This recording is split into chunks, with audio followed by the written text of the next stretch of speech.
นะมันผ่านไปก็ผ่านเลยนะผ่านเลยไปแก้ไขบ่ได้แล้วนะเพราะว่าเวลามันเป็นเรื่องสำคัญที่คนเราทั้งหลายควรมาพิจารณาเรื่องการเวลาเพราะว่ามันมีค่าสำคัญอย่างในพุทธศาสนาพุทธเจ้ายังเน้นย้ำว่าอาตมาได้ศึกษาคำสอนพุทธเจ้าว่าคโนโวมาปัจจคาเนี่ยขณะอย่าได้ล่วงท่านทั้งหลายไปคือท่านทั้งหลายผู้เป็นภาษากำเมืองก็คือคุณทั้งหลายเนี่ยอย่าได้ปล่อยเวลาให้ผ่านไปโดยเปล่าประโยชน์ประมาณนั้นนะคณะคือคณะเนี่ยเป็นคณะแค่วินาทีเนี่ยนะอย่าปล่อยให้มันผ่านไปโดยเปล่าประโยชน์เนี่ยพระเจ้าเน้นเรื่องเวลาญาติโยมถ้าปล่อยเวลาให้เปล่าเนี่ยจะมาโศกเศร้ามาลุ้นพระพุทธเจ้าได้ตรัสไว้ประมาณนั้นนะเป็นภาษานะแปลเป็นภาษาไทยแล้วเนาะเนี่ยคือปล่อยเวลาไปแล้วมันจะโศกเศร้าเมื่อลุ้นนะจะอะไรหาเมื่อลุ้นโอ้บ่หน้าเลยเอาบ่หน้าเลยบ่หน้าเลยประมาณนั้นนะถ้าหูจะอย่าบ่ทำจะประมาณนั้นเนาะฉะนั้นก็เราต้อง ให้ความสำคัญในฐานะที่เราเป็นชาวพุทธก็เรื่องเวลานี่ครับท่านผู้ฟังทั้งหลายได้ฟังกันเนาะวันหนึ่ง24 ชั่วโมงเนี่ยเราใจประโยชน์คุ้มค่าก็อย่างพระพุทธเจ้าของเราในใจเวลาเป็นแบบอย่างเป็นแบบแผนเลยเนาะในเวลาช่วงเจ้าเพิ่นก็ทำมายังเวลาขวายมาเพิ่นก็ทำมายังนะเวลาเตี่ยงเพิ่นทำมายังเตี่ยงคืนทำมายังนะใกล้จะสว่างเพิ่นทำมายังเนี่ยเป็นต้นเนาะ5การเวลาเพิ่นบริหารเนี่ยช่วงเช้าบิณฑบาตเย็นไม่ขาดแสดงธรรมสอนพระเวลาค่ำกลางคืนค่ำตอบปัญหารุ่งสางพิจารณาว่าไผที่จะสามารถที่จะเข้าใจฟังธรรมเข้าใจธรรมที่พระองค์ได้ทรงแสดงเนี่ยผู้ที่มีดวงตามีสติปัญญาพอจะฟังเข้าใจได้ประมาณนั้นเพิ่นบริหารเวลาช่วงเจ้าบิณฑบาตอันนี้เป็นเวลาที่พระองค์ได้บริหารมา45 ปีนะตอนเย็นก็บ่ขาดแสดงธรรมเนี่ยพระองค์ก็แสดงธรรมบ่มีไผนิมนต์ก็แสดง เพราะว่าพระองค์ทรงมีพระมหากรุณาธิคุณทรงแสดงธรรมไผที่มีความทุกข์ความหยังมีปัญหาพระองค์ทรงภาษาบ้านเฮาก็ว่านั่งทางใน พิจารณาด้วยข่ายคือพยานของพระองค์มันจะมีคล้ายๆปรากฏภาพ ในข่ายพยานของพระองค์พระองค์ทรงหันว่าคนนั้นกำลังมีความทุกข์กำลังมีน้ำตาโศกเศร้ากำลังมีปัญหานี่พระองค์จะแสดงธรรมเย็น บิณฑบาตเช้าตอนเช้าบิณฑบาตเย็นไม่ขาดแสดงธรรมสอนพระเนี่ยนี่มาสอนโยมแล้วก็มาสอนพระแล้วนะสอนพระช่วงค่ำช่วงตั้งแต่ทุ่ม2 ทุ่มจนถึง4จนถึงพระเกือบจะเที่ยงพุ่นน่ะเที่ยงคืนเนี่ยถึง4 ทุ่มประมาณนั้นนะนี่สอนพระองค์ใดที่มีปัญหาหรือว่าตอบปัญหากับพระสงฆ์องค์เจ้าที่พระองค์บวชให้หรือว่ามาถามพระองค์พระองค์ก็จะแก้ก็จะถามก็จะตอบปัญหาตอบปัญหาคือพระสงฆ์ส่งภิกษุบริษัทภิกษุณีบริษัทในช่วงนี้จะช่วงค่ำๆเมื่อคืนช่วงเมื่อคืนจะแสดงธรรมให้กับพระสงฆ์องค์เณรภิกษุณีสอนให้ ภิกษุณีที่มีความยังบ่บรรลุก็คือบรรลุประมาณนั้นบรรลุธรรมเข้าใจธรรมะหลังจากนั้นก็ประมาณสัก2 ชั่วโมงตั้งแต่4 ทุ่มถึง6 ทุ่มถึงเที่ยงคืนจะมีเทวดามาถามปัญหา ตอบปัญหาเทวดาพระองค์ทรงตอบปัญหาเทวดาก็สมัยประเดี๋ยวก็สมมุติเทพได้แก่ผู้รักผู้ใหญ่ในบ้านเมืองเป็นพระมหากษัตริย์เป็นต้นเนาะเป็นมาสนทนาธรรมประมาณนะเป็นเพราะว่าถือว่ากษัตริย์เป็นสมมุติเทพนะเทพโดยสมมุตินะโดย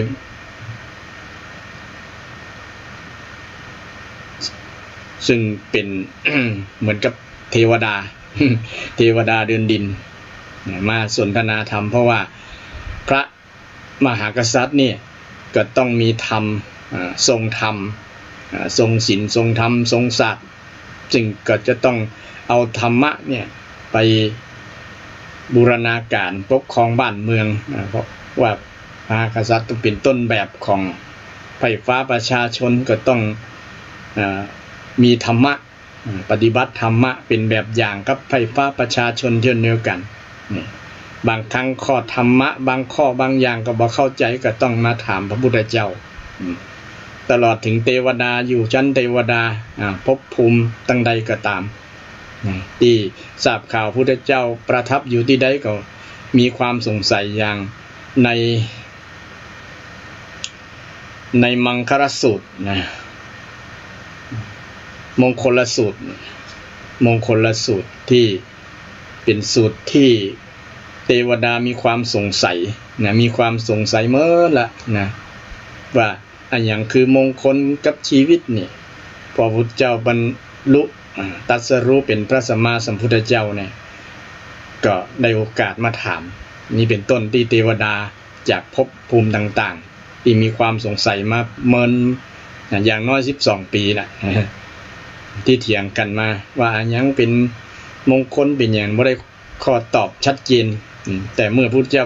ตรัสรู้แล้วเนี่ยก็ตอบปัญหากับเทวดาอันนี้เป็นช่วงเวลาที่พระพุทธเจ้าบริหารเวลาในช่วงเที่ยงนะบางคนก็รับไปแล้วนะรับไปแล้วหรือบางคนเดี๋ยวนี้ก็ยังบ่รับเด้อเนาะตี 1 ตี 2 ตี 3ไปรับเมื่อวันนึงก็มีแต่พระองค์ตั้งแต่ประมาณ2 ชั่วโมง4 ทุ่มถึงเที่ยงคืนเนี่ยเป็นเวลาที่ตอบปัญหาเทวดาหลังจากนั้นแล้วพระองค์ก็ทรงภาษาชาวบ้านก็นอนนะพักผ่อนนอนพระองค์นอนบ่นักญาติโยม4 ชั่วโมงพระเจ้านอน4เพิ่นว่าเศรษฐีนอน6ญาจกนอน8คนที่นอนเกิน8ก็บ่ฮู้จะห้องหยังนะคนที่อยากเป็นพระพุทธเจ้าเป็นผู้รู้เป็นนักปราชญ์นี่นอน4 ชั่วโมงแล้วคนที่ใฝ่การศึกษาเนี่ยนะพูดเป็นนักปราชญ์เป็นผู้ทรงความรู้นะเป็นนักปราชญ์เมธีทั้งหลายนะแต่นอนน้อยได้ศึกษาอยู่บ่อยๆแต่พระองค์นี้จบแล้วการศึกษาแต่พระองค์ก็ยังบ่นอนนักนอนบ่นัก นอนบ่นักนอนน้อยนะ4 ชั่วโมงแต่ว่านอนอิ่มนะเพราะว่านอนด้วยภาษาชาวบ้านว่ารับลึกรับแบบไม่มีอย่างรบกวนจิตใจเนี่ยเนาะจิตใจบริสุทธิ์เนี่ยมันจะพักผ่อนแล้วจะบ่ง่วงบ่หยังประมาณนั้นนะบ่ง่วงเหงาหาวนอนนอนด้วยเต็มอิ่มนอนแล้วก็ยังมีนอนอย่างมีสติด้วยพระสัมมาสัมพุทธเจ้าช่วงเที่ยงถึงตี 4นะตี 4แล้วมันก็พระองค์ก็ทรงตื่นบรรทมก็มาพิจารณาวันนี้เราจะไปอาจจะมีภัยมีความทุกข์มีปัญหาอย่างต่างๆนั่นนะพระองค์จะได้ไปโปรดนะเพื่อนโปรดสัตว์นี่นะไปแสดงธรรมให้กับคนนั้นได้เข้าใจได้สบายใจได้ม่วนอกม่วนใจได้พ้นจากทุกข์ได้หลุดพ้นจากทุกข์นั่นนะไปจี้ทางสว่างทุกข์นะ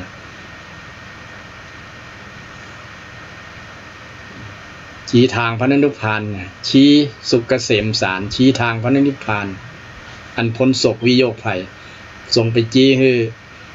คนที่มีความทุกข์ได้หันว่าอันนี้ ต่างๆนี้เนอะที่จะพ้นจากความทุกข์มีปัญหามีอย่างต่างๆจะได้พ้นจากปัญหาเมื่อพระองค์ไปแสดงเนี่ย19%นะได้ผลหมดแต่ว่ายังมีบางคนที่แสดงแล้วก็ยังบอกหลุดพ้นบ่เชื่อก็มีอยู่เนี่ยแต่ผลเพราะว่าคนมันต่างระดับกันเนาะแต่นั้นก็เป็นธรรมชาติของคนละนะคนที่มีอย่างก็กิเลสหนาปัญญาน้อยนะปัญญาน้อย กิเลสหนาปัญญาน้อยก็ยากที่จะได้ทำการเข้าใจในหลักธรรมคำสอนของพระสัมมาสัมพุทธเจ้าในช่วงเวลาตี4 โมงถึง6 โมงประมาณนั้นก็จะพิจารณาจะได้ รู้ว่าไผจะมีปัญหามีทุกข์จะไปเทศน์ให้การไปเทศน์นี่บ่มีไผนิมนต์นะ มีเพียงเทศน์สหบดีพรหมนิมนต์ครั้งแรกนั่นแหละอาราธนาครั้งแรกนอกนั้นไปเองเลยบ่ต้องมีไผมาอาราธนา บ่ต้องไปมีป้อนหนานเพราะอาจารย์มาอาราธนานะพรหมมาจโลกาธิปติสัมปติแหละนะหรือว่าพรหมมาเลยเนี่ยขอแสดงธรรมนี่แต่พระองค์นี่ด้วยพระมหากรุณาธิคุณพระมหากรุณาธิคุณได้ไปแสดงกับคนที่มีความทุกข์มีความทุกข์จึงเป็นกิจวัตร5 อย่างกิจวัตร5 อย่างอันนี้อย่างที่4นะอย่างที่5อย่างที่5แล้วแหละอย่างที่5อันแรกก็คือบิณฑบาตหรือจะนับอันบิณฑบาตเป็นที่1แล้วก็เวียนมาหาการพิจารณาการ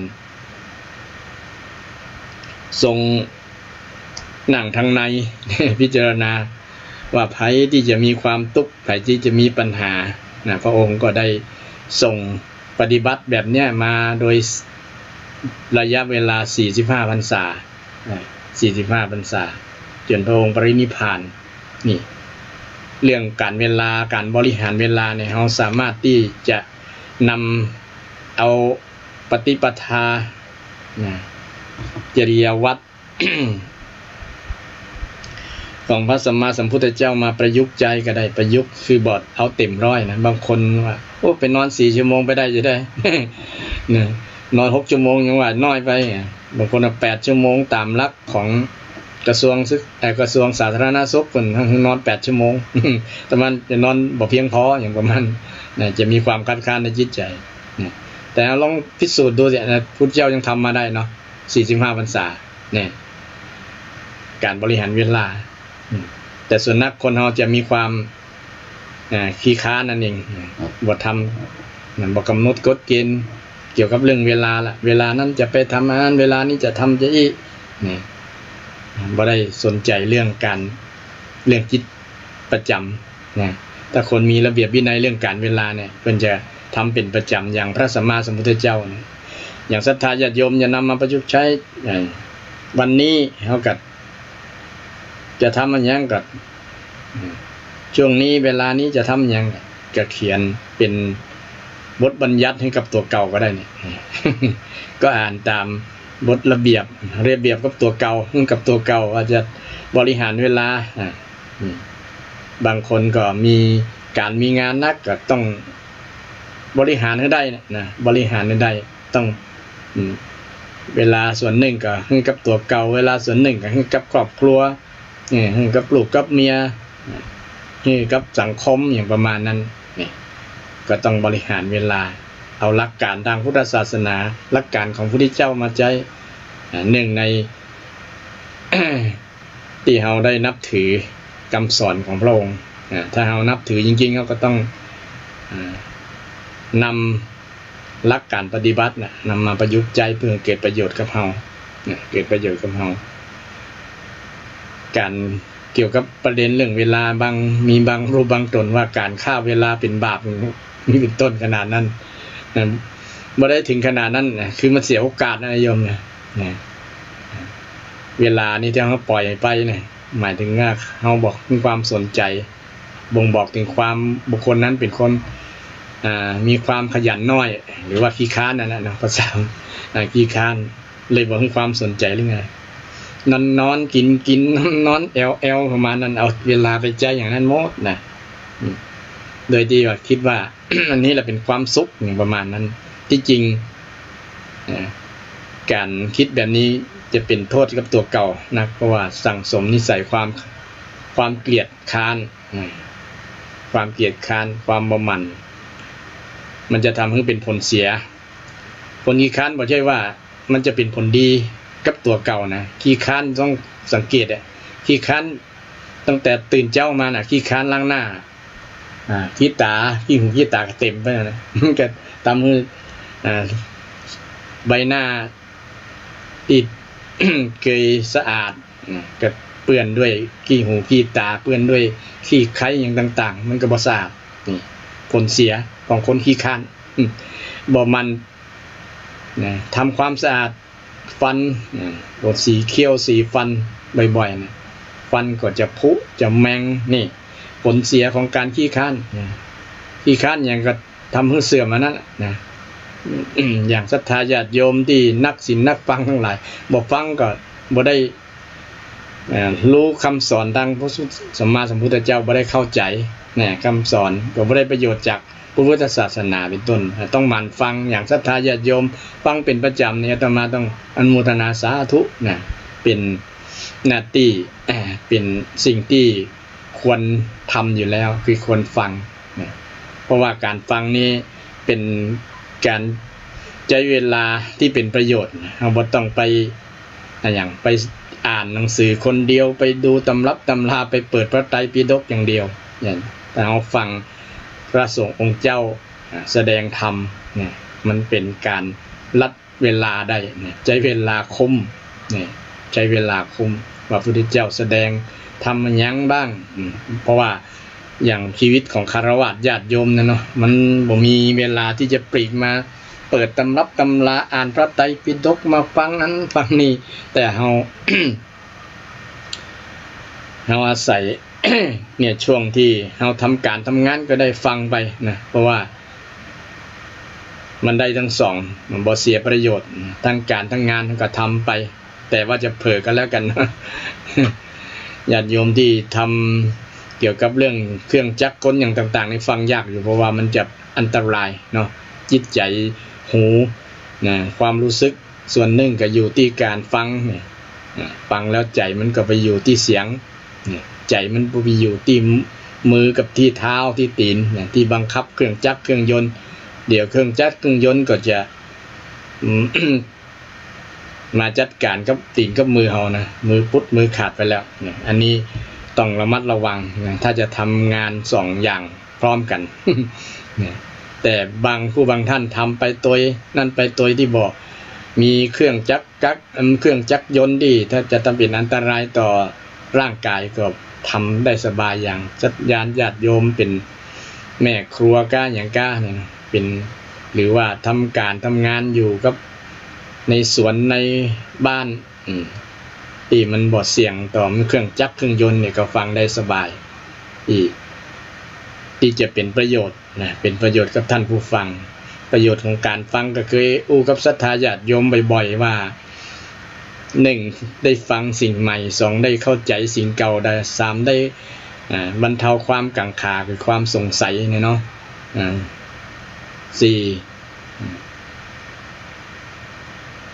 กังขา4ได้สัมมาทิฏฐิคือความเข้าใจที่ถูกต้องอย่างเจตนารมณ์ในการฟังก็คือเพื่อให้เกิดความรู้ความเข้าใจนั่นเองเพราะว่าบางสิ่งบางอย่างบางคำโดยเฉพาะคำในพระพุทธศาสนามันเป็นนามธรรมมันเป็นชื่อศัพท์ชื่อแสงต่างๆบางครั้งบอกเคยได้ยินเนี่ยเราก็ได้ยินได้ฟังสิ่งใหม่แล้วนะแล้วมาฟังการอธิบายมาบรรยายจากพระสงฆ์องค์เจ้าจากพระธรรมกถึกครูบาอาจารย์ที่มาบรรยายธรรมให้กับศรัทธาญาติโยมก็เป็นประโยชน์จากท่านผู้ฟังแล้วทำให้เกิดความเข้าใจหายสงสัยแล้วก็เข้าใจแล้วนะเข้าใจอย่าง วันนี้อาตมายกกรณีที่คำว่าปริยัติปฏิบัติปฏิเวทเนี่ยญาติโยมมีความเข้าใจจะได้ เพราะว่าอาตมาได้เรียนบาลีมาก็อยากจะแปลให้สัตว์ญาติโยมได้ฟังกันนะปริยัติปริยัติปริแปลว่ารอบปริแปลว่ารอบยัตติยัตติยัตตินี่คือการเราเรียนการศึกษาเราเรียนการพิจารณาโดยรอบโดยรอบก็คือศึกษาพิจารณาโดยรอบรอบไหนรอบตัวรอบคือบริบูรณ์สมบูรณ์นั่นเองบูรณาการนะคือครบถ้วนหมดนะแต่ในที่นี้ปริยัติในที่นี้ก็คือมาศึกษาพระธรรมวินัยคำสอนของพระสัมมาสัมพุทธเจ้าต้องศึกษาครบทั้งพระไตรทั้งไตรปิฎกพระไตรปิฎก3อย่างวินัยปิฎก สุทธันตปิฎกและอภิธรรมปิฎกประสูตรพระวินัยพระอภิธรรมทั้ง3อย่าง 84,000 ข้อเนี่ยศึกษารอบแล้วก็จะได้เกิดเป็นปริยัติคนนั้นจะ ได้ชื่อว่าศึกษาโดยรอบศึกษาโดยรอบทีนี้เราจะศึกษาด้วยวิธีใดก็ได้วิธีการมาอ่าน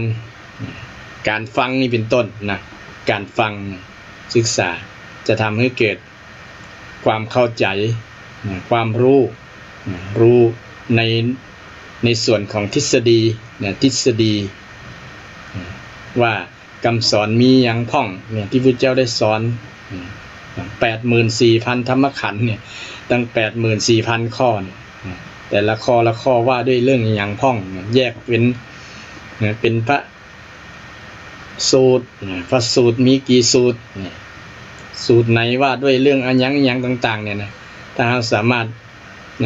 จำได้หมดในญาติโยมสูตรอย่างอาตมาได้ไปรวบรวมสูตรก็มีตั้ง 17,000 กว่าสูตรนะญาติโยม17,000 กว่าสูตรโต 17,000 กว่าสูตรแต่ละสูตรบางสูตรก็ยาวเช่น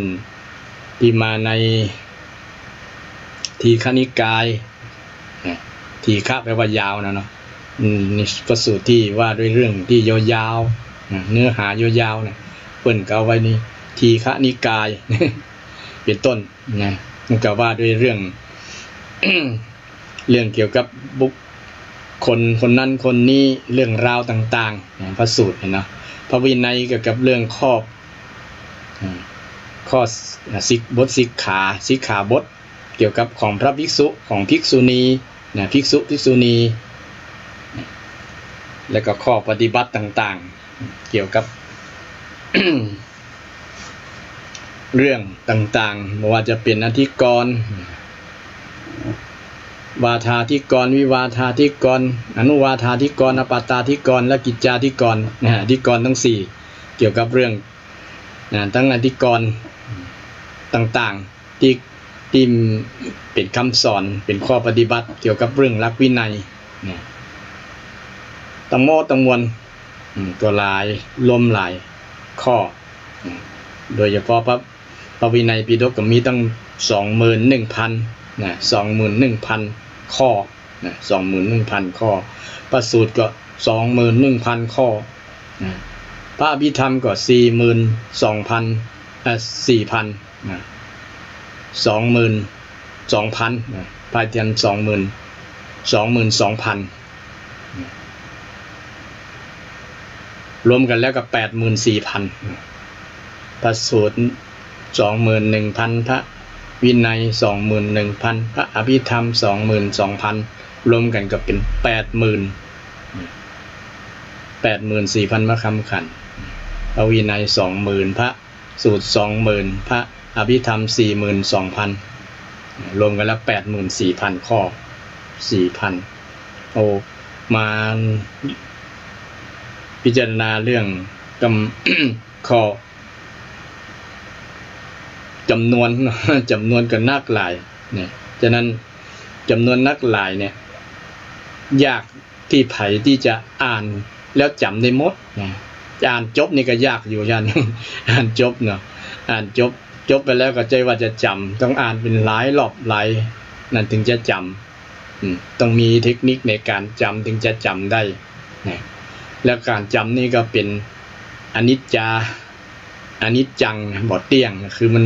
จำแล้วก็ลืมแล้วก็จำ ลงมันก็เป็นอนิจจังความบ่เที่ยงสัญญาอนิจจามันก็ลืมเป็นธรรมดาแต่ต้องด้วยเจริญสติบ่อยๆจึงจะเกิดความจำระลึกนึกได้ว่าเราเคยศึกษานี้นะก็อยู่กับมันอันนี้ก็เรื่องทรัพย์ที่ญาติโยมเคยได้ยินว่าคำว่าปริยัติคือการศึกษาโดยรอบนี่เนาะศึกษาพระธรรมวินัยทีนี้ข้อต่อมาก็คือปฏิบัติปฏิบัตินี่บางคนก็เข้าใจว่าเป็นการพูดนะไปที่สำนักอันนั้นสำนักอันนี้ไปนั่งหลับตาแล้วกับภาวนาว่าพุทโธก็ดียุบหนอพองหนอก็ดีนั่นคือการปฏิบัติทีนี้มันเป็นทรัพย์ที่ถ้าแปลแล้วมันคนละความหมายเลยนะญาติโยมนะปฏิแปลว่าเฉพาะตอบทวนกลับนะภาษาบาลีญาติโยมปฏิตัวเดียวเนี่ยปอปาตปตักสระอีเนี่ยนะปฏิตัวเนี่ยแปลว่าเฉพาะตอบนะทวนกลับแปลได้4อย่างก่อนนะเฉพาะตอบทวนกลับทีนี้ปฏิตัวหลังเนาะปฏินะปฏิเนี่ยคือปฏิบัตินั่นแหละปฏิภาษาบาลีปฏิภาษาไทยอ่านว่าปฏิบัติปฏิบัติแต่ภาษาบาลีปฏิแปลว่าถึงนะถึงบรรลุก็ได้การถึงการบรรลุการถึงการบรรลุการเข้าถึงเฉพาะปฏิเข้าถึงเฉพาะการเข้าถึงเฉพาะเนี่ยเมื่อเราศึกษาแล้วนะเราจะเข้าถึงเฉพาะธรรมะที่เราศึกษาเช่นเราเข้าถึงธรรมะข้อไหนนะเรื่องอะไรอย่างนะคือการนึกได้ระลึกได้นะระลึกสติแปลว่าการระลึกนึกอย่างที่นี่นะนึกระลึกในอย่างแต่ในที่ครูบาอาจารย์ได้อธิบายว่าระลึกในฌาน4ลึกในฌาน4อันนั้นก็เป็นต้องอธิบายเรื่องฌานนั่นละแต่เอาง่ายๆลึกในสิ่งที่มันเป็นกุศลเป็นกุศลนึกในสิ่งที่เป็นกุศลเช่นระลึกนี่มันจะโยงเกี่ยวกับเรื่องคิดนะคิดแล้วก็นึกสติมันเป็นนึกนะนึกได้นะสังกัปปะในธรรมมรรคมีองค์8เนี่ยมันเป็นคิดความคิดนะภาษาพระเปิ้นน้องว่า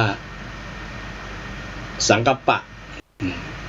เปิ้นแปลว่าดำริก็คือคิดนี่การคิด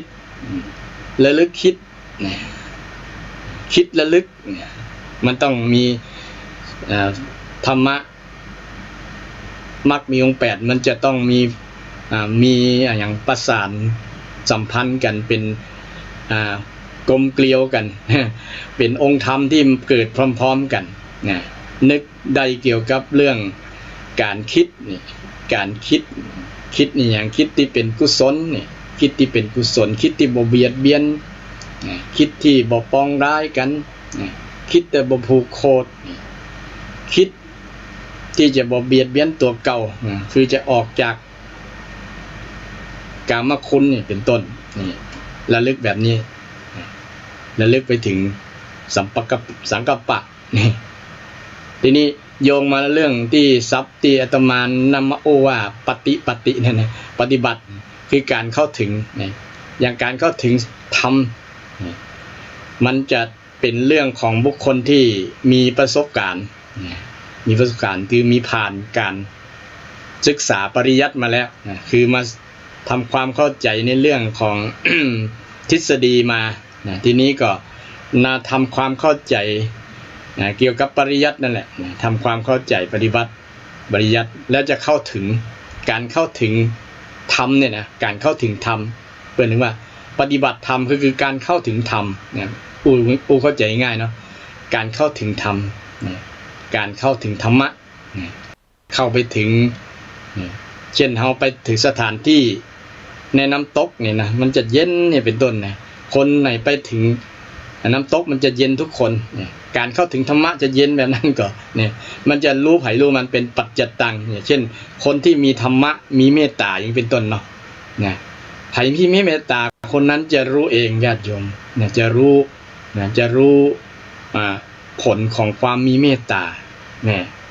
การเจริญเมตตาบ่อยๆเนี่ยเป็นการเข้าถึงเมตตานะจะเป็นเหตุเข้าถึงเมตตาเมตตาคือความปรารถนาดีต่อกันจิตมันจะปรารถนาดีบ่มีความโกรธกับคนนั้นคนนี้ลักษณะจิตของบุคคลนั้นแหละเขาว่าจิตบุคคลนั้นเข้าถึงธรรมะ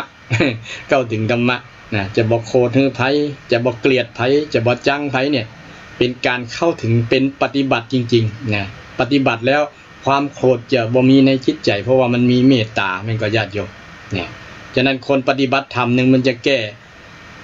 เข้าถึงธรรมเนี่ยนะปฏิบัติธรรมแปลว่าเข้าถึงธรรมถ้าเข้าถึงธรรมจริงๆเช่นญาติโยมไปใน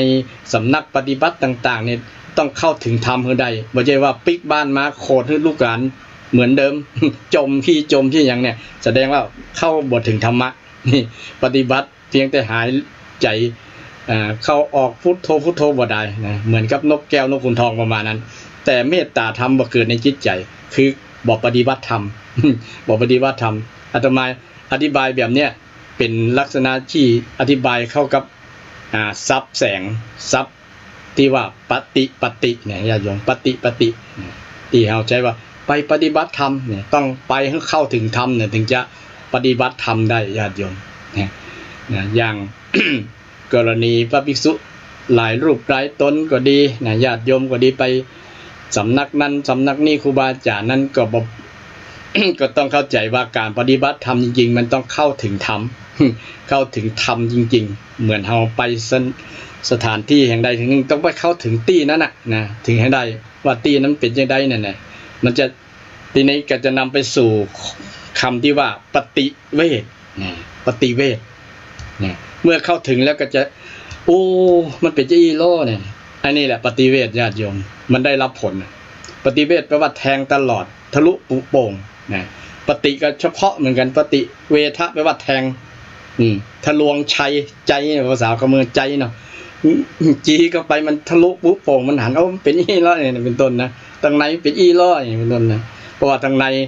บางครั้งมันมีถูกอย่างปิดบังไว้อะเฮาบ่รู้ว่าถ้าจีไว้แล้วจะหันทางในโอ้เป็นอีโลเนี่ยประมาณนั้นนะ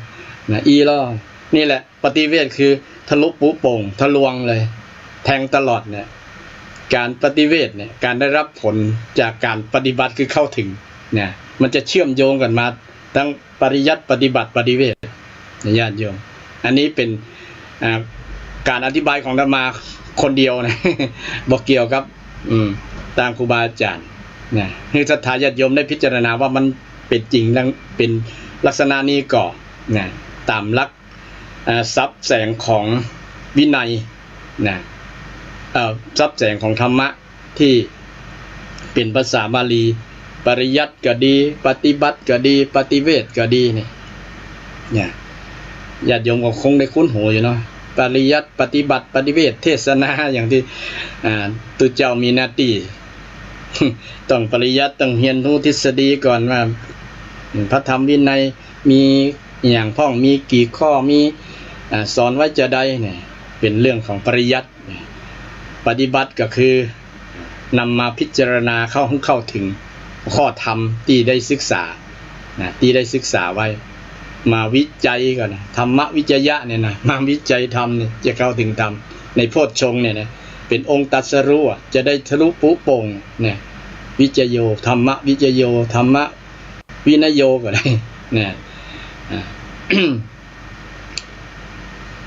เกี่ยวกับวินัยวิจัยธรรมวิจัยวินัยหมู่เนี่ยนะเป็นเรื่องของทรัพย์แสง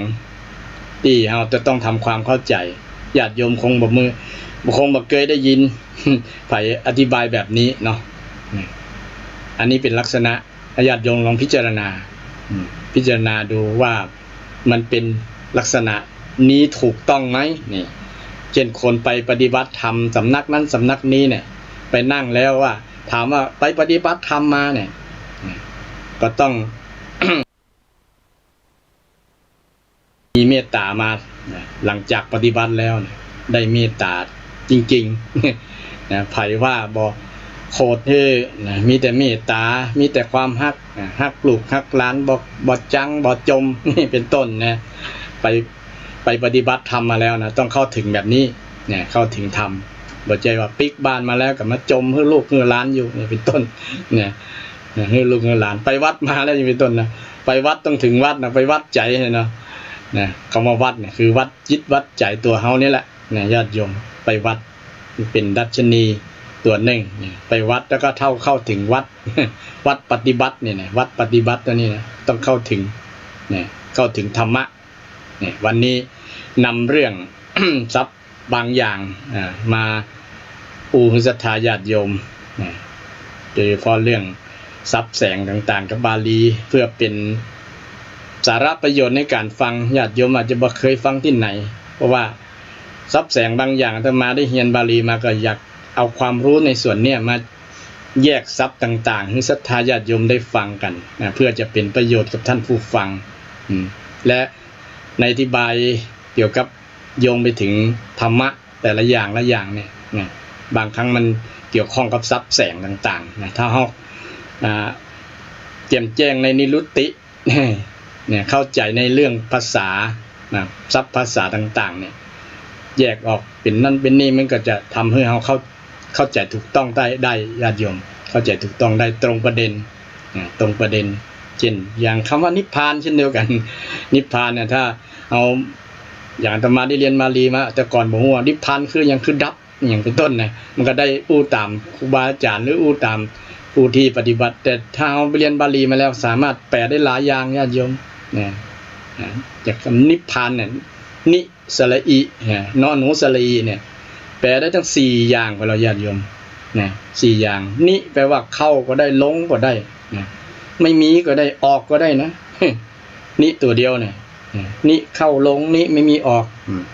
นิแปลว่าเข้าเช่นนิโรธเนี่ยเข้านิโรธสมาบัติเนี่ยนะนิตัวนี้แปลว่าตรงแปลว่าเข้าก็ได้นะแปลว่าออกก็ได้นะญาติโยมคนใดเคยได้ยิน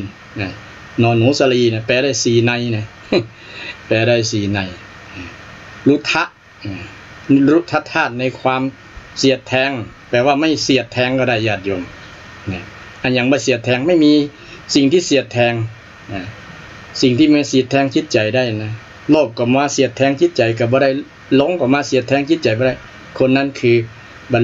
รรลุนิโรธก็เป็นชื่อของนิพพานอย่างหนึ่งเป็นความหมายของนิพพานก็มาจากนิแปลว่าไม่มีวานะไม่มีเครื่องร้อยรัดเนี่ยวานะแปลว่าเครื่องร้อยรัดหรือว่าบ่มีกิเลสไม่มีกิเลสนั่นแหละบ่มีกิเลสบ่มีเครื่องร้อยรัดอันอย่างมาร้อยรัดจิตใจมามัดจิตใจเฮาก็คือกิเลสนั่นแหละกิเลสมันมัดใจเฮาอยู่หรอนะเฮาก็บ่ได้มัดนะบางทีเฮาก็มามัดมันติดไว้กับใจเฮานะเฮานี่แหละไปมัดมันติดไว้กับใจ มันก็เลยเตะออกยากนะแก้ออกยาก มันติดขำอยู่นั่นน่ะขำที่จิตใจนั่นน่ะมันบ่ได้ไปนิพพานสักเทื่อประมาณนั้นนะโคตรก็ติดใจนะมัดอยู่ติดกับใจขำใจอยู่นั่นน่ะมันก็เลยบ่เย็นไผโคตรเย็นพ้องสักคนญาติโยมเวลาโคตรเวลาหลงเช่นเดียวมันใจมันกระวนกระวายนะหลบกดลงเนี่ยมันมัดจิตใจตัวใหญ่ๆนะครับมันมัดไว้ที่จิตใจมันก็ไปนิพพานบ่ได้เป็นสุขบ่ได้คนที่มีความโลภความโกรธความหลงเนี่ยแม้แต่แม้แต่คนฆราวาสกับเปรียบเทียบได้ญาติโยมเนี่ยเอานิพพานอย่างชาวบ้านเนาะมันหาความสงบใน ในชีวิตยากนะเช่นโคตรกันในครอบครัวเนี่ยโอ้บ้านเป็นอย่างเป็นนรกอย่างอยู่ในเมืองนรกมันหกนะภาษากับเมืองเอาเนาะหกนะตกหกมันเป็น นะบ้านไหนมีแต่เสียงเอะอะโวยวายคิงฮาบาไฮด่ากันเนี่ยใจความโคตรนี่อยู่ในจิตในใจแต่ละคนเนี่ยมันปะทุออกมามัน ออกมาจากปากบ่งถึงจิตใจทำให้ครอบครัวนั้นมันฮ้อนไหม้อยู่บ่เย็นบ่เป็นสุขละอยู่เย็นบ่อยู่เย็นเป็นสุขเนี่ยนี้เรื่องทรัพย์มาถึง เรื่องความหมายที่แยกแยะทรัพย์แต่ละอย่างให้ศรัทธาญาติโยมท่านผู้ฟังทั้งหลายได้ฟังครูบาอาจารย์ที่จบ เรียนบาลีมาเก่งๆก็มาแย้งในได้ว่าท่านพระครูอธิบายบ่ถูกเนอะคำแต่ละอย่างเนี่ยก็ยินดีจะน้อมรับครับเพราะตามตำรับตำราก็ว่าตามนั้นนะว่าตามตำรับตำราที่ได้เรียนมา แต่ก็จะยินดีถ้ามันผิดนั่นนะก็ ที่อธิบายเช่นนี้ก็เพื่อให้ศรัทธาญาติโยมท่านผู้ฟังที่บ่เคยได้ฟังเพื่อให้ได้ฟังสิ่งที่บ่เคยเนี่ยที่เป็นอานิสงส์เป็นประโยชน์จากการฟังมาได้ฟังสิ่งใหม่อย่างวันนี้ได้ฟังท่านพระครูได้อธิบายเรื่องสัพปริยัติปฏิบัติปฏิเวทนะได้ฟังเรื่องนิพพานเป็นต้นเนาะหลังจากเริ่มล้นรายการเกี่ยวกับเรื่องเวลาที่พระพุทธเจ้าได้บริหาร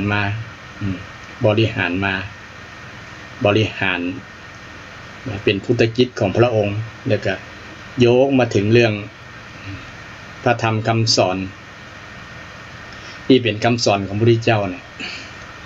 ที่เป็นสิ่งที่ชาวพุทธทั้งหลายควรที่จะศึกษาให้เข้าใจเข้าถึงเป็นปริยัติปฏิบัติและแทงตลอดได้ผลของการศึกษาเราเรียนนั้นได้ประโยชน์ที่สำคัญได้สติปัญญาเนี่ยสำคัญญาติโยมได้ความเข้าใจเนี่ยถ้ามันเข้าใจแล้วปัญหาต่างๆมันจะหมดไปปัญหาต่างๆนี่ที่มันเกิดขึ้นมาจากความบ่เข้าใจภาษาพาว่าบ่ฮู้อวิชชา ปัญหาต่างๆปัญหาทุกต่างๆมันมาจากอวิชชาเนี่ยญาติโยมอวิชชาปัจจยาสังขารปัจจยาเนี่ยปัจจัย24นี่เนาะปัจจัย22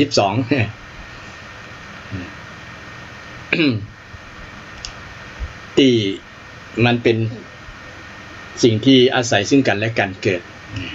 มาจากความบ่รู้มาจากอวิชชาซึ่งวันหน้าก็จะได้เรื่องอวิชชา ให้ศรัทธาญาติโยมได้ฟังกันแต่วันนี้เกี่ยวกับ เรื่องการเวลาก็บอกให้ศรัทธาญาติโยมว่าพุทธศาสนาสอนเรื่องความสำคัญเรื่องปัจจุบันการปัจจุบันอดีตมันผ่านมาแล้วเนี่ยมันแก้ไขบ่ได้นะ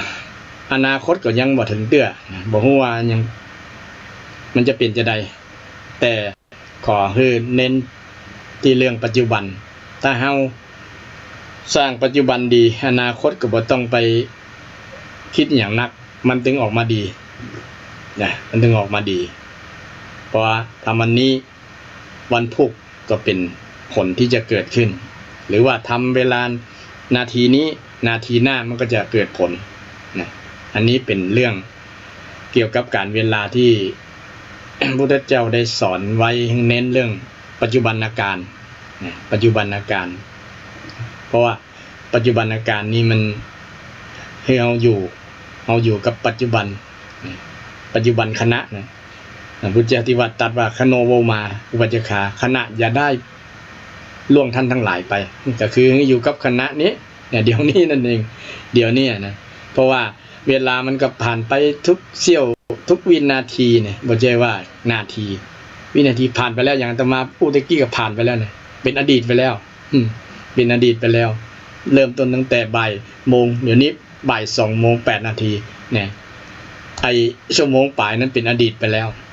เป็นอดีตการนะอาตมาจะเอาอดีตนะเอากำอูดที่มันนะถูกพ่องพิษพ่องนะพลิกคืนมาบ่ได้ละเป็นจานเน้นอยู่ที่ปัจจุบัน แล้วก็เน้นให้คนมีใจ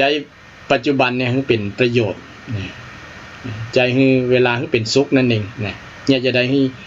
ปัจจุบันเนี่ยเป็นสุขให้เป็นสุขบ่สร้างเหตุให้เกิดทุกข์บ่สร้างเหตุให้เกิดปัญหาพระองค์ได้ทรงสอนไว้เน้นปัจจุบัน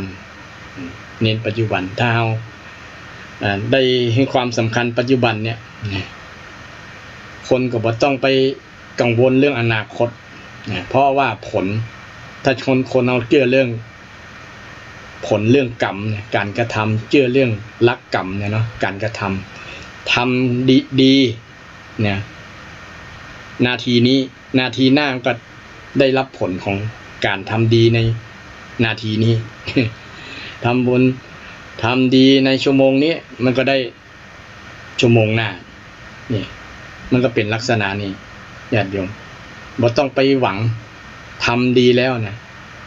มันถึงทำชั่วกับมันกันบ่ต้องหวังจะอันนี้มันถึงคือคนเดียวมันเป็นธรรมชาติจัดสรรธรรมชาติดีก็คือดีคือผลดีธรรมชาติชั่วก็คือผลชั่วเฮาปลูกพืชเช่นไรก็ได้ผลเช่นนั้นพืชเช่นไรก็ได้ผลเช่นนั้นปลูกข้าวก็ได้เมล็ดข้าวปลูกมะม่วงก็ได้มะม่วงปลูกอย่างก็ได้อันนั้นเป็นลักษณะนั้นที่เป็นคำสอนถ้าเอาเชื่อเรื่องคำสอนโยงถึงการเวลาคำสอนของพระเจ้าเนี่ยก็คือเน้นปัจจุบันเน้นปัจจุบันนี้สำคัญเรื่องการเวลาเนี่ยมนุษย์ คนกำหนดขึ้นว่ามันเป็นปีนั้นปีนี้นะวันนั้นวันนี้วันจันทร์ติดจันทร์เพื่อที่จะกำหนดได้ง่ายจำได้ง่ายว่าเป็นนั้นนี้แต่จริงตามหลักธรรมชาติแล้วมันก็บ่มีวันจันทร์วันที่มันก็มีเวลาที่มันหมุนเนี่ยนะแต่กำหนดว่าปีนั้นปีนี้เนี่ยคือไปกำหนดไปบัญญัติให้มันจำได้ง่ายจำต่อการสื่อสารว่าเพื่อที่จะระลึกนึกถึงว่าปีนั้นปีนี้เนี่ยประโยชน์ในส่วนนั้นเองประโยชน์ในการจำนั่นเองการจำจริงๆปีใหม่ปีเก่าเนี่ยมันก็เป็นการกำหนดการกำหนดเองการกำหนดแต่สิ่งที่บ่กำหนดมันเกิดโดยธรรมชาติเช่นฤดูนะเมื่อถึงผ่านมันก็มันครบฤดูพอดีเป็นต้นฤดูหนาวฤดูร้อนเนี่ยก็ตามธรรมชาติของ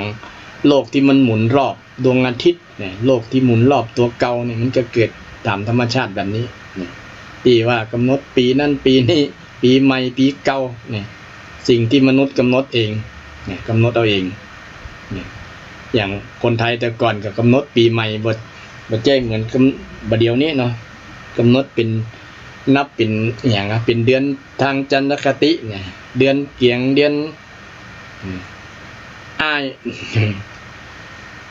2 3 4 5 6 7 8เดือน11เดือน12เกียง3 4 5 6เนี่ยเนาะแต่ก่อนนับแบบนั้นนะมันจะบ่ตรงกับเดือนของสุริยคติคือเดือนมกรากุมภาเมษาเมษาแต่เพื่อให้มัน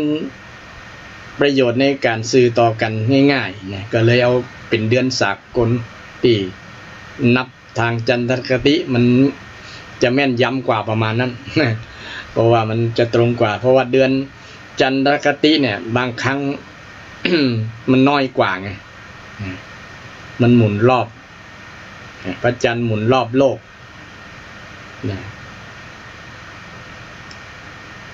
เดือนหนึ่ง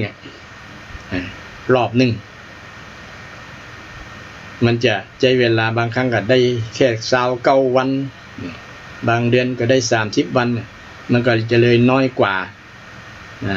ทางสุริยคติน้อยกว่าสุริยคติก็ทำให้มันบ่ค่อยตรงแม่นแต่ใดบางครั้งต้องบวกเดือนไปแหมคือเพิ่นว่าอธิกมาศเดือนที่มันเกินบวกไปแหมมันจะได้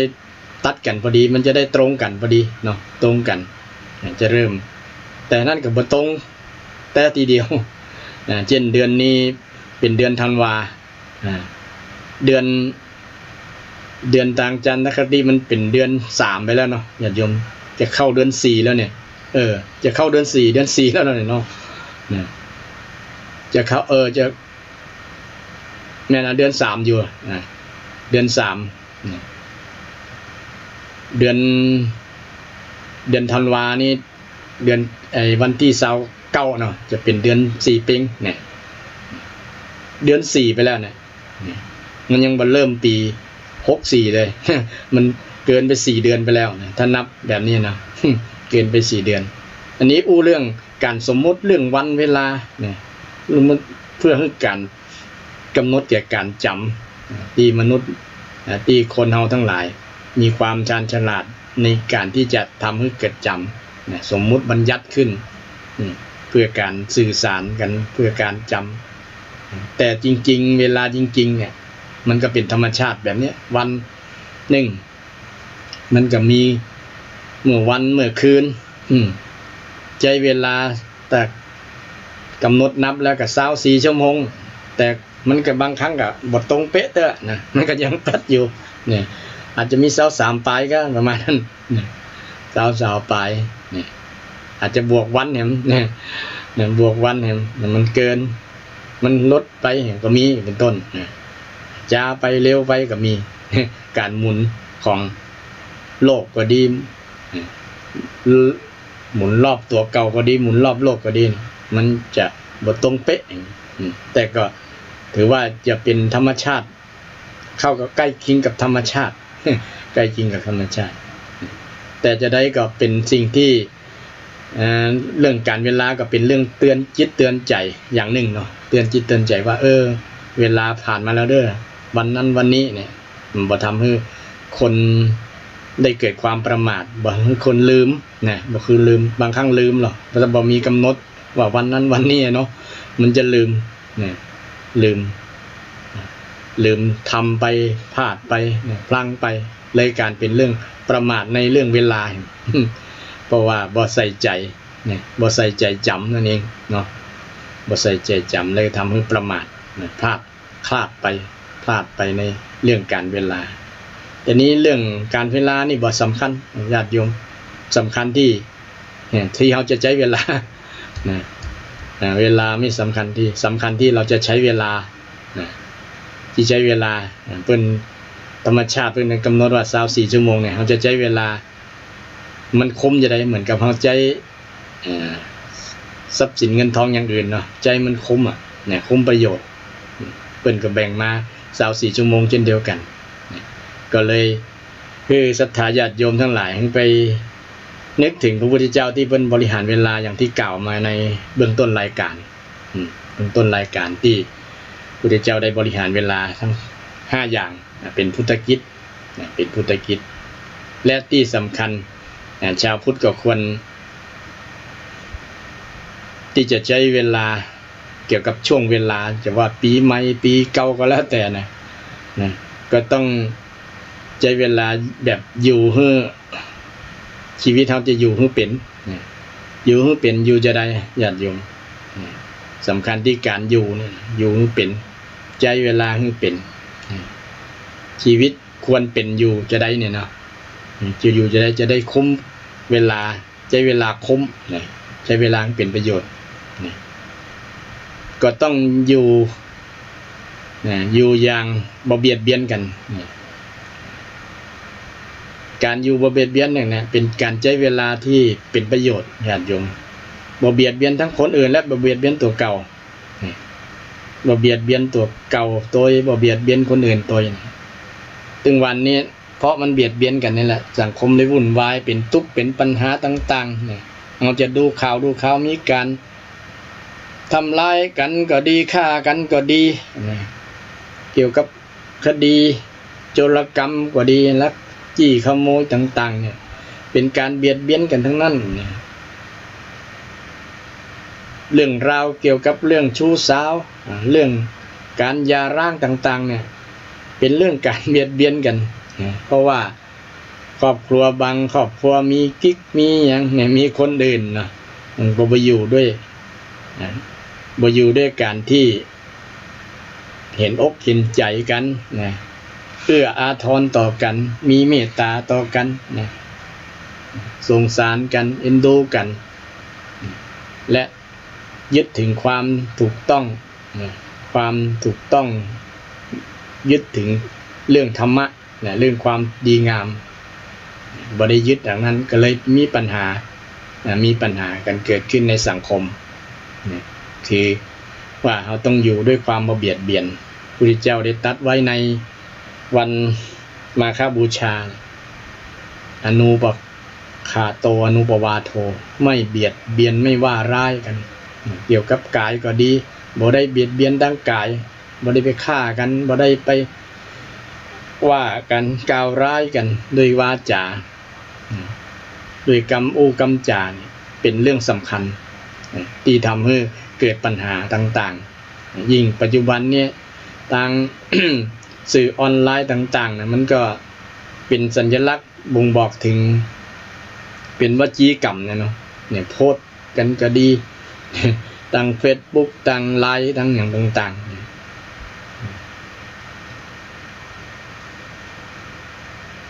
ทำให้เกิดเป็นผลกระทบเกิดปัญหาต่างๆโดยมานักหลายเพราะทำให้มันเป็นปัญหาเพราะว่าคนอยู่กันแบบเบียดเบียนบ่อยู่กันแบบเมตตาบ่อยู่แบบกรุณาบ่อยู่แบบมุทิตาบ่อยู่แบบอุเบกขาอันนี้เป็นภาษาพระนะแต่อยู่ภาษาชาวบ้านก็อยู่แบบความฮักเนี่ยอยู่คนมีความฮักนี่จะบ่เบียดเบียนไผมีแต่เอื้อประโยชน์ต่อคนอื่นเห็นคนอื่นก็เป็นพี่เป็นน้องนะฮักกันถึงวันนี้มันหันกันบ่ใจพี่ใจน้องบ่ใจพ่อใจแม่ใจหยังกันเลยทำให้คนแตกแยกแตกสามัคคีมีแต่ความชิงชังมีแต่ความริษยาเนี่ยอาฆาตมาดร้ายกันเนี่ยแล้วก็ความเอื้ออาทรช่วยเหลือเกื้อกูลกันยามจนยามเจ็บยามจากนี่ก็เริ่มหายจืดจางไปกำน้อยเพราะเราบ่หันความสำคัญของธรรมะคำสอนที่พุทธเจ้าได้สอนไว้ว่าเมื่ออยู่กันแบบอยู่เย็นเป็นสุขเนี่ยนะอยู่แบบมีความฮักอยู่กับแบบมีความเอื้ออาทรช่วยเหลือเกื้อกูลกันเพิ่งพาอาศัยกันเป็นสังคมพึ่งพาสังคมที่เพิ่งพากันเริ่มแต่สังคมในครอบครัวเนี่ยอยู่ลองพิจารณาดูว่าเราจะอยู่แบบ เบียดเบียนหรือว่าอยู่แบบบ่เบียดเบียนถ้าอยู่แบบบ่เบียดเบียนอยู่คืออยู่แบบมีความรักอยู่แบบพรหมวิหารอยู่แบบคิดที่บ่เบียดเบียนคิดบ่เบียดเบียนก็คือคิดเมตตาบ่จังแล้วคิดแบบเอื้ออาทรคิดเอื้ออาทรช่วยเหลือเกื้อกูลกันยามที่มีปัญหาสังคมแต่ก่อนช่วยกันญาติโยมเดี๋ยวนี้ก็ยังมีอยู่เช่นปัญหาภาคใต้น้ำท่วมเนี่ยก็ช่วยเหลือเกื้อกูลกันบางคนที่มี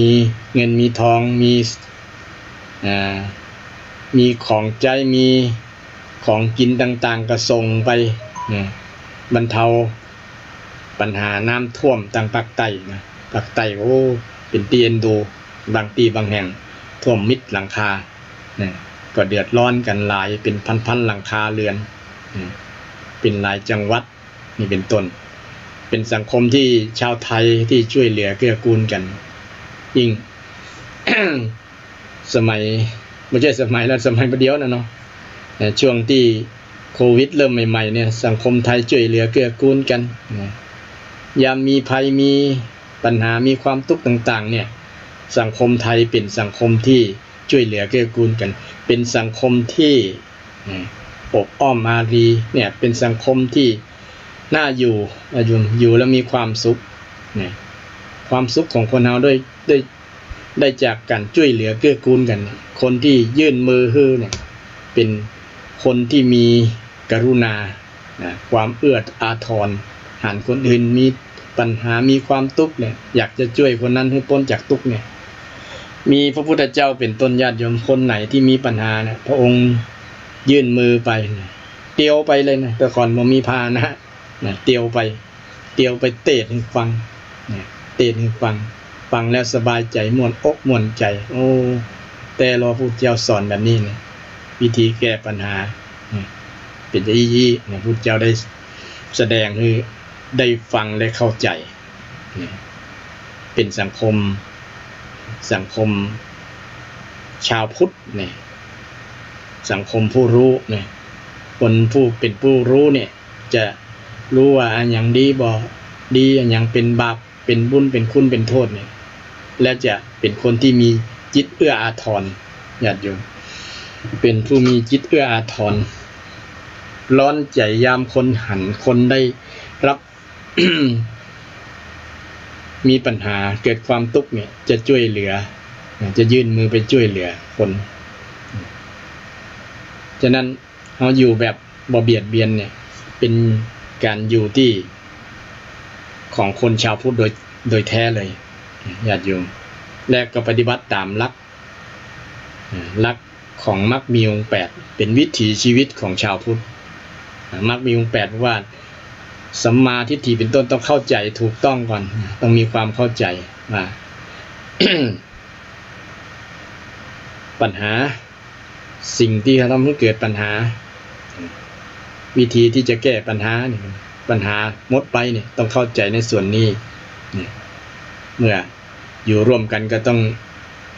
มีความพึ่งปลาใสเป็นน้ำพึ่งเรือเสือพึ่งปลาปี่พึ่งน้องพึ่งปี่พ่อแม่ลูกพึ่งพ่อพึ่งแม่พ่อแม่พึ่งลูกนี่เป็นต้นเป็นสังคมที่เอื้ออาทรต่อกันเกื้อกูลต่อกันเป็นสังคมที่อยู่เย็นเป็นสุขอยู่ดีมีสุขอยู่ดีมีสุขอยู่เย็นเป็นสุขมันจะเย็นสบายเย็นจิตเย็นใจสบายจิตสบายใจถ้ามีคนที่มีความรักสังคมไหนมีความรักภาษาพามันมีเมตตานะสังคมใดมีกรุณาคือความเอื้ออาทรสงสารที่จะช่วยคนได้พ้นทุกข์เนี่ยสังคมนั้นจะน่าอยู่จะมีความสุขญาติโยมเช่นสังคมไทยเนี่ยได้อิทธิพลจากคำสอนพระพุทธศาสนานำไปประยุกต์ใช้เนี่ยและสังคมไทยสังคมพุทธเนี่ยจะบ่อิจฉาตาร้อนกันเป็นสังคมที่แสดงความยินดีเมื่อผู้อื่นประสบสิ่งที่ได้ดีต้องแสดงว่าโอ้คนนั้นมีบุญเนาะเพิ่นถึงมีจบมีใจร่ำรวยประสบผลสำเร็จในการดำเนินชีวิตมีบุญมีกุศลทำคุณงามความดีต้องยินดีแบบนี้บ่ใช่ข่อยเพิ่นอิจฉาเพิ่นตักแสดงว่าบ่ยินดีกับเพิ่นอิจฉาเพิ่นหันเพิ่นได้ดีกว่าก็อยู่บ่ได้นะอยากจะทำให้เพิ่นได้รับความหายนะหรือว่าได้บ่ได้เกินตัวเก่าบ่ได้เกินตัวเฮาประมาณนั้นนะจิตแบบเนี้ยเป็นว่าจิตที่ เบียดเบียนคนอื่นนะเบียดเบียนอยู่เบียดเบียนคนอื่นบางครั้งบ่ได้แสดงออกทางวาจาก็ตามแต่ว่าในใจอิจฉาเพิ่นน่ะเป็นการอิจฉาเป็นการเบียดเบียนคนที่บ่ได้แสดงออกถึงวจีกรรมก็ตาม แต่มันเป็นสิ่งที่เบียดเบียนตั้งหนึ่งหน้าที่ของชาวพุทธก็ต้องยินดีกับคนที่ได้ดีเพิ่นถูกหวย 30 ล้านก็อย่างนั้นหรือว่าถูกหวยรางวัล1ที่2ที่3ก็ตามก็ต้องยินดีกับเพิ่นโอ้ เพิ่นมีบุญมีกุศลโชคดีเนาะเนี่ยนะเพิ่นถึงได้โชคถูกหวยเลยเบิดหรือว่าได้มีลูกดีลูกทำการทำงานลูกเป็นคนดีนี่ก็จงยินดีกับลูกยินดีกับพ่อแม่เพิ่นโอ้สั่งสอนลูกมาดีมีบุญมีกุศลลูกก็เป็นคนดี บ่อิจฉาตาร้อนกันถ้าสังคมใดอิจฉาตาร้อนกันแม้แต่ในครอบครัวก็ยังมีญาติโยมนะสามีอิจฉาเมียอิจฉาผัวเนี่ยแย่เลยญาติโยมอันในที่สุดมันก็จะแตกแยกอย่าร้างกันนะลูกพ่อแม่อิจฉาลูกมีกว่าญาติโยมมีเนาะมีอิจฉาลูกว่าลูกดีเกินหน้าก็บ่ได้อย่างนั้นมีอยู่นะกว่า โอ้คนนี้มันดีกว่าพ่อมันก่อนเลยมันดีกว่าแม่มันพอได้ยินเสียงคำนี้ก็บ่ชอบใจ บ่ชอบใจแทนที่จะก็น่ากะมันดีหรอก็ยินดีกับลูกเนาะแต่กลับไปเกิดความบ่ชอบใจกับคนที่มาชมลูกตัวเก่าอาจจะมีพ่องเนาะ แต่มีน้อยนะอาจจะมีแต่ไปอิจฉาคนอื่นนี่ก็มีนัก อิจฉาคนอื่นนะอิจฉาลูกคนอื่นแต่ลูกตัวเก่านี่บ่ตาแดแต่มีอยู่นะมีเคยหันอยู่แสดงว่าใช้ชีวิตแบบเบียดเบียน ใช้ชีวิตแบบเบียดเบียนที่ชีวิตเรา ถ้าอยากจะเปลี่ยนพศใหม่เปลี่ยนพฤติกรรมหรือยังเนี่ยต้องเปลี่ยนอันนี้เลยญาติโยมมัน เปลี่ยนตั้งแต่นาทีนี้วันนี้เลยมันก็เป็นปีใหม่หมดอ่ะเป็นเวลาใหม่นะวันพุธก็คือวันใหม่นะญาติโยมมันใหม่ตลอดนั่นแหละนะเพียงเป็นแต่เป็นกำหนดที่จำได้บ่ได้ว่า356วันเป็น1ปีนี่แต่จริงปีใหม่ไทยมันหลายอย่างเนาะสงเนี่ยประเพณีปีใหม่เมืองเนี่ยสงกรานต์เมษากับปีใหม่ เดือนอ้ายนะกับปีใหม่เนี่ยหรือบางตีก็โอ้หลายตีนะ เอาเป็นปีใหม่หมดนะ หลายตีหลายเวอร์ชั่น หลายอย่างเพราะว่าจะได้เฉลิมฉลองประมาณนั้นเนาะ เฉลิมฉลองอยากที่จะได้พบกับสิ่งที่ใหม่ๆประมาณนั้นจริงเขาก็ประสบกับใหม่หมดแล้วนะญาติโยมได้รับกันหมดอ่ะคือการเวลาประสบการณ์มาใหม่ๆหมดแหละโดยเฉพาะสิ่งที่ใหม่ทุกคนที่บอกอยากได้ก็คือเซลล์ที่มันเริ่มแก่ตัวลงเนาะบอกว่าจะเป็น อวัยวะตาหูก็ดีอย่างก็ดีถ้ามัน ใหม่แล้วมันตาเนี่ยมันหันทีขึ้นดีขึ้นเนี่ยมันดีกันเนาะนี่มันฟางลงเรื่อยๆตาฟางหูได้ยินดังได้ยินชัดดีอ่ะมันนับวันนับเวลามันยิ่งจะตึงไปเรื่อยๆเนี่ยหู หรืออย่างอื่นอวัยวะอื่นเนี่ยมันเสื่อมลงเรื่อยๆเนี่ยสิ่งที่ใหม่คือสิ่งที่เขาจะต้องรับกับธรรมชาติที่จะมาเกิดขึ้นเนี่ยต้องทำใจเนี่ยทำใจ การ ดำเนินชีวิตก็ต้องสิ่งนึงก็คือต้องทำใจเข้าใจในธรรมชาติยอมรับในธรรมชาติเนี่ยคือต้องแก่ต้องเจ็บต้องตายเนี่ยบางคนรับยากรับบ่ได้นะโดยเฉพาะที่เห็นชัดกับความแก่เนี่ยเนาะคนหันผมงอกก็อยู่ใจมันบ่ยอมรับแล้วหรอนะเอาอย่างน้ำยาดำย้อมดำมาย้อม หรือว่าหาอย่างสารต่างๆที่จะทำให้มันดำสนิทตลอดบอกให้มันหันสีขาวเพราะว่าสีขาวเป็นสัญลักษณ์ความแก่ ความแก่ว่าอยากแก่นั่นแหละนะก็เลยเป็นตุ๊กกับเรื่องแก่นะทีนี้เรื่องผมมากับมาเรื่องผิวหนังหันฝ้าหันไฟหันอย่างต่างๆมันขึ้นตามหน้าตามตาก็นี่ทำใจลำบากกันละต้องไปยิงเลเซอร์ออกนะ ยิงเอาเลเซอร์ยิงออกไปจ้างแต่ได้ก็ขอจ้างทำนะเพราะว่ามันรับบ่ได้ มันรับบ่ได้เพราะว่ามันทำใจลำบากทำใจลำบากหลายๆอย่างนะเมื่อเจอกับสภาพตัวเก่าญาติโยมที่ การเวลามันผ่านไปมันเราจะต้องได้เจอกับสิ่งที่มันเป็นธรรมชาติธรรมชาติตัวนี้จะต้องเกิดกับทุกคนเนี่ย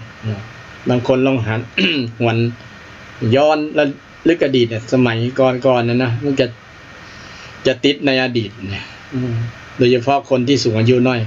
มันยังบ่เป็นแต่เหมือนแต่ก่อนเนี่ยจะจมแบบเนี้ยนะแต่ก่อนยังบ่เป็นจะอี้เนี่ยก็แต่ก่อนมันก็อี้มันก็คนละอย่างคนละเวลากันนะมันจะไม่เหมือนกันนะนั่นธรรมะของพระเจ้าก็จะ บ่จริงกันเนาะมันจะเป็นนิรันดร์นะเป็นนิจจังน่ะบทคือเที่ยงแท้แน่นอนเลยนะอมตะ ไม่เปลี่ยนแปลงเนี่ยมันจะเป็นนิจจังแล้วมันบ่เป็นอะแล้วนะ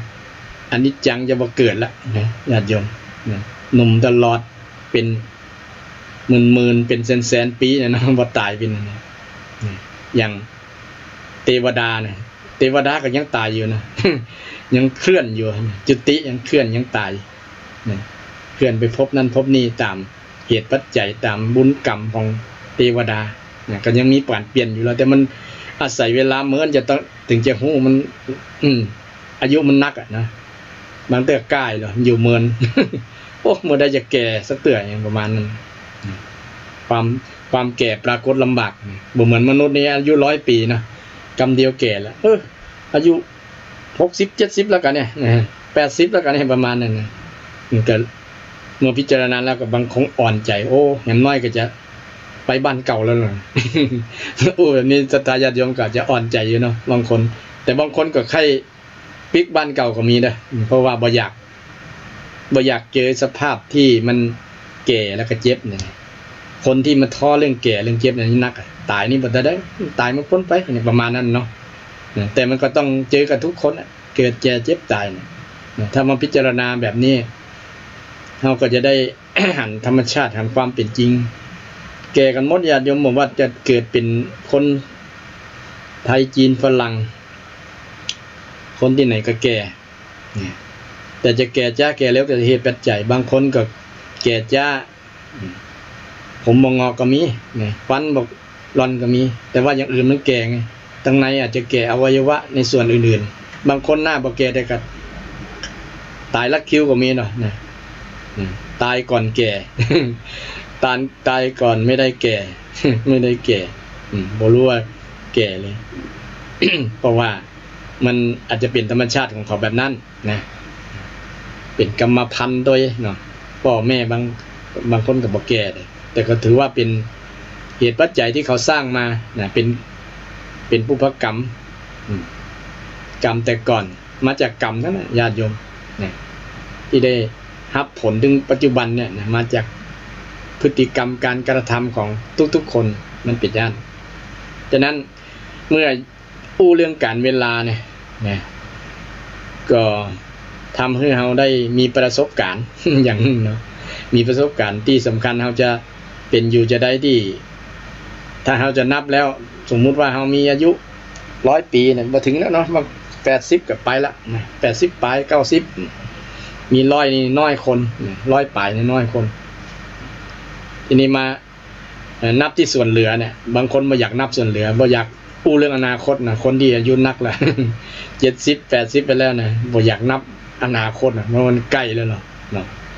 อยากอู้แต่เรื่องอดีตนั่นอดีตเป็นจะอันเป็นจะติดในอดีตเนาะอู้เรื่องเก่าเล่าความหลังเนี่ยเป็นธรรมชาติของคนที่มีอายุที่มีประสบการณ์แต่ต้องทำใจให้ได้รับธรรมชาติแต่บางคนอาตมาฟังแล้วประทับใจนะมาโอ้พอแล้วล่ะเกิดมาเมื่อกี้นะพร้อมแล้วที่จะตายเพราะว่าดีความดีก็ได้ทำมานึกถึงอดีตก่อนบ่ได้สร้างเวรสร้างกรรมอย่างต่างๆเนี่ยโอ้ฟังแล้วประทับใจโยมคนนี้เข้าถึงธรรมปฏิบัติธรรมเนี่ยเข้าใจธรรมะธรรมชาติเนี่ยว่าพร้อมบ่กลัวตายเนี่ยตายไปก็พร้อมที่จะตายประมาณนั้นนะแต่บางคนกลัวเด้อญาติโยมกลัวตายเนี่ยทรมานดิ้นรนทุรนทุรายก็มีนักมีหลายหันภาพนั้นทำภาพนี้เนี่ยเป็นผลของการกระทำในอดีตเนี่ยที่ทำมาแล้วมันมาให้ผลในปัจจุบันญาติโยมที่สำคัญทางพุทธศาสนาจึงสอนทำดี ทำดีเว้นจากบาปทำคุณงามความดีแล้วทำจิตให้ใสสะอาดนี่เป็นเรื่องนั้นการที่จะทำจิตใจใสสะอาดก็คือเรื่องของการทำความดีก็คือการบ่เบียดเบียนญาติโยมแล้วก็การเว้นจากบาปการบ่เบียดเบียนนี่บ่ฆ่านี่เว้นจากบาปบ่ฆ่าบ่ขโมยไผบ่ทุจริตคอร์รัปชันเนี่ยเป็นการอยู่ที่มีความสุขญาติโยมอยู่ที่มีความสุขบ่ต้องไปทะเยอทะยานอย่างนักหลายเพราะว่าสิ่งที่เราทำมาแล้วก็ควรภาคภูมิใจควรใช้ธรรมะเช่นเดียวกันธรรมะที่อยู่กับเราในญาติโยมที่จะทำให้เกิดความสุขเนี่ยเป็นที่พึ่งอย่างหนึ่งคือสันโดษเนี่ยสันโดษเป็นธรรมะเป็นที่พึ่งอย่างนั้นนะธรรมที่เป็นที่พึ่งสันโดษเป็นธรรมะข้อหนึ่งถ้าอู้เรื่องสันโดษแล้วญาติโยมก็บางคนว่าแปลว่ามักน้อยนี่จริงๆสันโดษไม่ใช่มักน้อยนะญาติโยมสันโดษนี่ไม่ใช่มักน้อยนะแล้วก็ไม่ใช่มักมากมักพอดีอ่ะ พอดีมักกับสิ่งที่มีที่เป็นที่อยู่ในตามอัตภาพที่เราเป็นอยู่นั่นเช่นเราเกิดมาเนี่ยเราก็ยินดีในรูปร่างกายของเราที่พ่อแม่ท่านสร้างขึ้นมาเนี่ยที่เราได้มีอวัยวะ32ประการก็ถือว่าโชคดีกว่าคนภาคภูมิใจนะมีตาทั้งสองแกนมีตาดีได้พอนั้นพอนี้ก็ถือว่าเป็นโชคแล้วได้รวมได้หูมีหูดีๆได้ฟังธรรมะธรรมโมได้ฟังสิ่งที่เป็นมงคลเนี่ยก็ถือว่าโชคดีแล้วหรอถ้ามีคนมาซื้อแกนตา2แกนในญาติโยมจะขายก็สักล้านนี่จะขายบ่ขายอาตมาว่านะมันเป็นสิ่งที่หาค่าประมาณบ่ได้หรอกหูทั้งสองฟังนะถ้าหูหนวกคนเคยหูดีหูหนวกเนี่ยก็จะเป็นตุ๊กนะบ่ได้ยินไปอู้หยังไปว่าหยังบ่ได้ยินแหละถือว่าเป็นโชคดีแล้วเหรอมีเคี้ยวที่เคี้ยวกินข้าวได้สบายนะก็ถือว่าโชคดีแล้วมีปากได้อู้ได้จาได้วจีสุจริตก็ดีเป็นโชคดีแล้วญาติโยมมีมือ2มือไว้ทำสิ่งที่เป็นกุศลนะไว้ช่วยเหลือคนนะไว้สร้างสิ่งต่างๆที่เป็นกุศลต่างๆก็ถือว่าโชคดีแล้วนะมีเท้า มีตีน2ตีนเนี่ยเตียวไปทำคุณงามความดีเตียวไปวัดไปวาไปนอนวัดนอนวาไปทำบุญทำกุศลไปนั่นไปนี่ได้มีขาไปนั่นไปนี่ได้ก็ถือว่าโชคแล้วเลยโยมนะใครมีครบเนี่ยนะแต่บางคนอาจจะ เป็นโรคเป็นภัยเนี่ยก็ถือว่าเป็นนี่ก็เป็นผลจากอดีตที่เราสร้างมาโดยพฤติกรรมจากการกินเนี่ยญาติโยมสำคัญเนอะญาติโยมการกินนี่กรรมกินนี่สำคัญเนี่ยเพราะว่ามันเป็นผลต่อร่างกายเนี่ยโดยเฉพาะเรื่องโรคความดันเบาหวานไขมันโอ้สปะนะมันมาเป็นแพ็กเกจมันมาเป็นหมู่เลยที่บ่ได้รับเชิญนะเนาะญาติโยมอย่างอาตมานี่ก็เช่นเดียวกันน้ำตาลในเลือดสูงต้องบังคับตัวเก่าเนี่ยต้องบังคับเรื่องกินญาติโยมมันก็ลดลงกำน้อยก็เป็นผลดีนะเพราะว่าเราต้องศึกษาสิ่งเหล่านี้ถ้าเอาไปมีพฤติกรรมอย่างเก่ามันก็ต้องได้รับผลวันหน้า วันหน้าก็จะเป็นอันนั้นเป็นนิสปะเนาะต้องสร้างเหตุให้มันบ่เป็นนะถ้าสร้างเหตุให้มันเป็นก็จะได้รับความลำบากในการดำเนินชีวิตนะอันนั้นก็เป็นธรรมชาติบางคนก็นึกบอกว่าเฮ้ยเราก็ระมัดระวังเรื่องกินเรื่องนี้แล้วมันยังเป็นนะมันก็ต้องมีเหตุมีปัจจัยอย่างอื่นนะที่เรายังสอบบ่ได้ที่หมอยังหาบ่เจอเนี่ยเป็นต้นมันจะเป็นกรรมปัจจโยมีกรรมเป็นปัจจัยญาติโยมมีผลกรรมบางครั้งนี้เป็นไข้เป็นอันนั้นเป็นอันนี้เป็นโรคเป็นพยาธิอันนั้นอันนี้นะหมอวินิจฉัยบ่ถูกบ่ออกว่าเป็นอย่างนี้นี่ต้องจำคำสอนพุทธเจ้าอะไรมันมีกรรมปัจจโยมีกรรมเป็นปัจจัยเนี่ยปัจจัยทำให้เกิดอันนั้นเพราะกรรมเพราะผลกรรม เพราะวิบากกรรมวิบากกรรมในโลกเกิดจากวิบากกรรมก็มีอันเป็นคำสอนพุทธเจ้าสอนเรื่องว่า สาเหตุเกิดจากโลกเนี่ยเกิดเหตุจากหลายอย่างเป็นเกือบร้อยอย่างญาติโยมมีเหตุที่ทำให้เกิดโลกนั่นนะในหนึ่งในนั้นก็คือกรรมเกิดจากกรรมก็มีเนี่ยญาติโยมโลกเกิดจากกรรมพฤติกรรมที่บ้านพฤติกรรมเรื่องการกินการและกรรมในอดีตกรรมในอดีตหลายๆชาติเนี่ยมันเป็นผลมาเป็น DNA เนี่ยประมาณนั้นนะมาพดเจ้าที่เฮาเนี่ยนะเช่นเฮาบอกเป็นเบาหวานเตื้อเนี่ยนะนี่พฤติกรรม DNA ที่ทำให้เราได้รับในส่วนนี้ก็ต้องรู้ธรรมชาติแบบนี้เราก็จะสบายใจนะ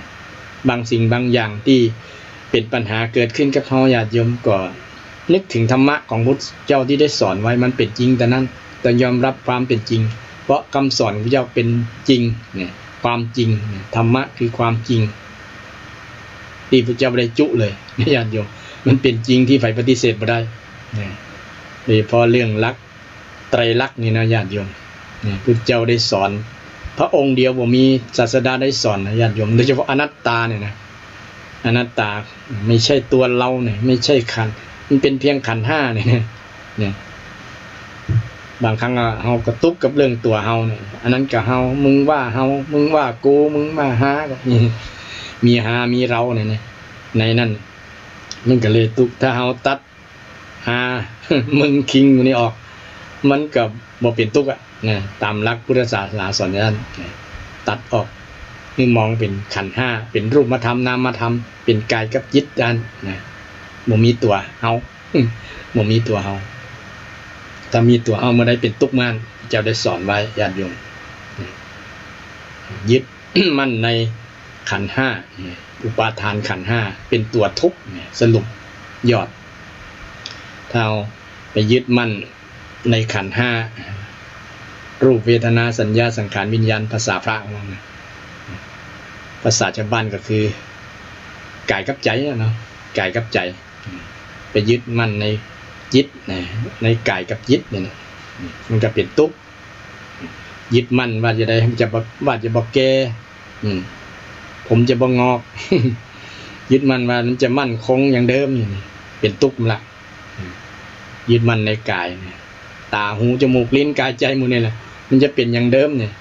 ยึดแบบเนี้ยก็จะเป็นทุกข์กับเฮาทุกข์ใจทุกข์ใจฉะนั้นคำสอนของพระพุทธเจ้าเนี่ยสอนให้เอาท่านทั้งหลายได้ ได้ปฏิบัติเนี่ยเพื่อให้พ้นจากทุกข์ตะกี้นี้ โอเรื่องธรรมะ ธรรมะที่พระเจ้าได้สอนไว้ว่าเราจะอยู่กับการเวลาจะได้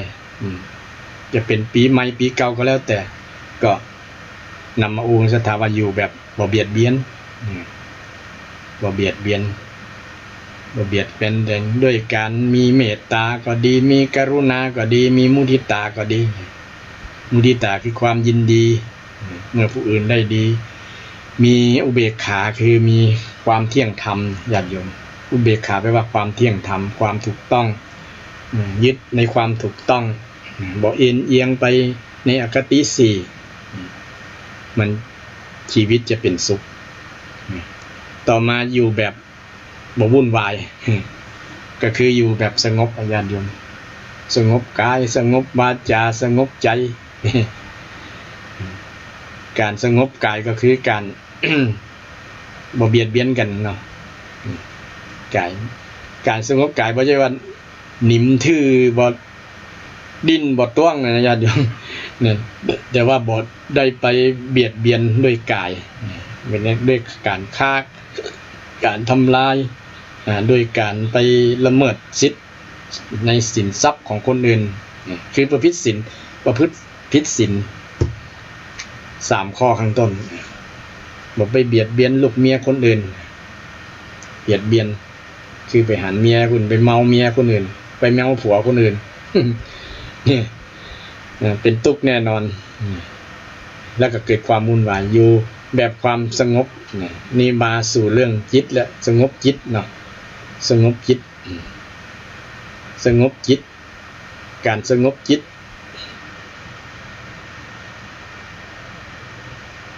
จิตของคนเฮานี่มันจะบ่อยู่หนิมพันธนังจะพลังจิตตังทุลขังทุนิวาลยัง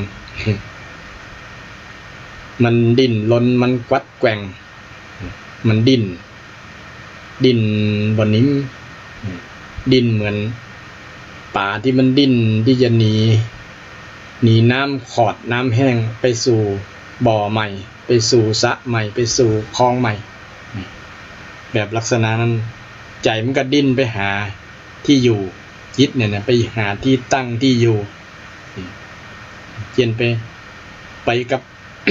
หาตาไปเห็นอันยังไปหันอันยังมันก็ไปตัวตาไปตัวตาที่หันนั้นเสียงหูได้ฟังอย่างมันก็ไปตัวหู ไปตัวหูได้ยินเสียงเพลงก็เสียงที่บ่เป็นมงคลเสียงเป็นมงคลอย่างก็ตามมันก็ไปตัวหั่นน่ะทำให้จิตมันบ่สงบมันดิ้นไปตามนั่นดิ้นไปตามเสียงดิ้นไปตามแสง ดิ้นไปตาม ตาจมูกตาหูจมูกดิ้นไปตามกลิ่นเนี่ยกลิ่นหอมกลิ่นเหม็นอย่างว่านั้นถ้าสิ่งที่เป็นไฟบวกก็ยังแพนเช่นกลิ่นหอมมันก็ทำให้ใจบ่ดิ้นเท่าใดแต่ก็ดิ้นอยู่ดิ้นไฟหาอยากจะได้มาชมเชยเนาะแต่ถ้าเหม็นน่ะจะดิ้นมาเพื่อจะดิ้นไป ดิ้นออกเพื่อจะออกหนีจากกลิ่นบ่หอมนั่นน่ะกลิ่นเหม็นนั่นไผวะกินอีหยังที่ไหนวะประมาณนั้นน่ะจิตมันก็เลยดิ้นบ่อยู่เป็นสุขกันนะดิ้นเพราะรสนะรสชาติอาหารจากลิ้นเนาะรสเนี่ยรสตัวนี้รสรสรสหวานรสเปรี้ยวรสมันหวานมันเค็มเนี่ยรสต่างๆที่เราได้รับสัมผัสจากอาหารเนี่ยบางวันก็อร่อยบางวันก็บ่อร่อยล้ำบ่ล้ำเนี่ยล้ำบ่ล้ำวันนี้กับข้าวล้ำก็จิตมันก็อยู่กับข้าวโอ้แต่คนที่มีอายุมีประสบการณ์น่าจะมีปัญหาเรื่องการกินเนาะวันนี้ก็บ่ล้ำอันนั้นก็บ่ล้ำบ่เหมือนแต่ก่อนเว้ย จะจมเนาะบางครั้งก็จมมือลูกมือหลานแปลงกับข้าวก็บ่ล้ำใครกินนั้นใครกินอันนี้เนี่ยเพราะบ่ฮู้ธรรมชาติว่ามันเสื่อมลิ้นมันเสื่อมมันรับรสบ่เหมือนแต่นมเป็นคนนมเนาะคนนมมันก็มี การรับรสนะธรรมชาติมันเป็นย่าน มันก็ค่อยจืดจางไปกำน้อยนะลิ้นนะนี่บางเอาไปประมาณจะบ่รับรสละรสหวานรสเปรี้ยวรสเค็มมันก็แทบจะบ่ฮู้แล้วมันถ้าถึงวัยแก่ชรามาแล้วนะมันก็เลยบ่ล้ำไป เนี่ยรสชาติมันก็เลยบ่ล้ำมันก็จิตมันก็ดิ้นไปสิ่งที่นั่นน่ะชอบบ่ชอบอย่างหมู่เนี่ยนะดิ้นแล้วก็ทำให้จิตมันเป็นทุกข์อ่ะญาติโยมนี่เฮาจะได้ให้จิตบ่เป็นทุกข์ก็คือทำให้จิตมันสงบได้อ่ะสงบจากสิ่งที่เป็นกรรมคุณทั้งหลายเกิดจากกรรมคุณหรือว่าเกิดจากนิวรณ์ทั้งหลายเกิดจากกิเลสทั้งหลายมันเพราะกิเลสทำให้วุ่นเพราะกิเลสทำให้ดิ้นกิเลสทำให้ดิ้นกิเลสที่ทำให้ดิ้นคืออันแรกคือความอยากภาษาพระเพื่อนว่ากามฉันท์ความอยากพอใจในความอยากเนี่ยเช่นตาไปหันก็อยากจะได้นะหันเสื้องามๆหันบ้านงามๆหันรถงามๆหันสิ่งต่างๆหันสร้อยคอหันอย่างต่างๆสิ่งที่มีค่ามีราคาอย่างต่างๆก็อยากจะได้มันก็ทำให้จิตมันดิ้นเนี่ย จิตมันดิ้นอยากจะเอาอยากจะไปมาเป็นเจ้าของเสียงเพลงเพราะอยากจะฟัง มันก็ดิ้นไปตามเสียงเพลงเช่นละอ่อนเช่นเยาวชนเนี่ยนะหันมันดิ้น ดิ้นตอนหน้าตรงหน้าเวทีตอนหน้าเวทีนะคลั่งไคล้นะทั้ง กิริยาท่าทางทั้งมือทั้งไม้สปะบางเตือไปย่ำตีนกันกับโคตรให้กันดิ้นไปตามเรื่องความโคตรมาละนะ ดิ้นไปแต่ความโคตรนี่ดิ้นดีแต่กินดิ้นเพราะอยากฟังอยากจะดิ้น ใจมันเล่นดิ้นมันฟุ้งมันซ่านตามนั้นฉะนั้นต้องเนี่ยจะได้ให้ใจมันบ่ดิ้นก็มีวิธีญาติโยมพระพุทธเจ้าได้สอนวิธีที่จะทำให้จิตมันบ่ดิ้นเป็นห้องว่าสมถะเป็นกุศโลบายทำให้จิตสงบบ่ใช่ว่าสงบในที่นี้บ่คิดบ่หยังนะเพราะว่าจิตมันคิดมีธรรมชาติคิดอยู่แล้วคือจิตปราศจากกิเลสนั่นเองสงบจากกิเลสเช่นความอยากก็ดีความโกรธก็ดีความหลงก็ดีหมดเนี่ยนะความฟุ้งซ่านอุทธัจจะกุจจะหมดเนี่ยนะนิวรณ์5นั่นนะมันทำให้จิตมันบ่สงบถ้าใจกุศโลบายนี้เนี่ยจิตมันจะสงบเช่นเจริญนุสติ10เจริญสติโดยการระลึกนึกถึงพระพุทธพระธรรมพระสงฆ์เนี่ยจิตมันจะหนิมถึงเราจะคิดตัวคุณความดีของพระพุทธก็ตามพระธรรมก็ตามพระสงฆ์ก็ตามแต่คิดในสิ่งที่เป็นกุศลถือว่าจิตมันนิ่งจากอกุศลญาติโยมคือปรับความคิดดึงความคิดมาคิดในสิ่งที่ดีๆเนี่ยจิตจะสงบจากอกุศลแต่จิตจะอยู่กับกุศลฉะนั้นเป็นความชาญฉลาดเป็นความปรีชาพระปรีชาสามารถของพระพุทธเจ้าที่